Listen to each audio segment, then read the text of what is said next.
Delhi NCR में एक बार फिर स्मॉग की चादर उतर चुकी है। सांस लेना मुश्किल, आंखों में जलन और हवा में घुलता झर।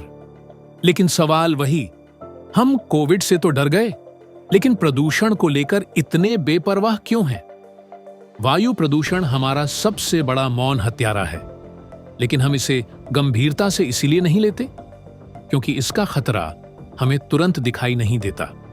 कोविड में लोग अस्पतालों में भर्ती दिखाई देते थे, नंबर रोज बदलते थे, चार्ट, ग्राफ, केस, हर डेटा आंखों के सामने था। लेकिन प्रदूषण यह चुपचाप धीरे धीरे हमारी सांसों में घुसकर हमारे फेफड़ों, दिल, दिमाग और यहां तक कि ब्लड सिस्टम तक को नुकसान पहुंचाता रहता है।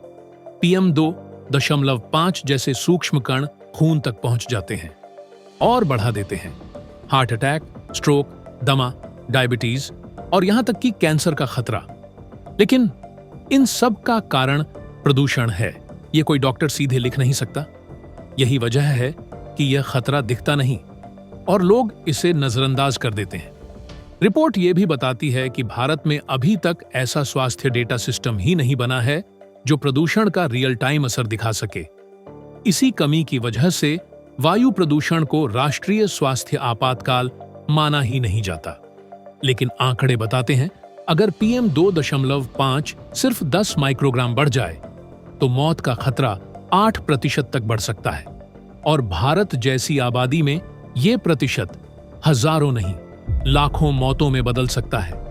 विशेषज्ञों का साफ कहना है, जब तक वायु गुणवत्ता को स्वास्थ्य प्राथमिकता नंबर 1 नहीं बनाया जाएगा, दिल्ली, मुंबई और उत्तर भारत का बड़ा हिस्सा हर सर्दी में गैस चैम्बर बनता रहेगा। कोविड ने हमें डराया था, इसलिए हमने नियम माने, मास्क पहने और एकजुट होकर लड़ाई लड़ी। क्या अब समय नहीं आ गया कि हम प्रदूषण के खिलाफ भी वही सीरियसनेस दिखाएं?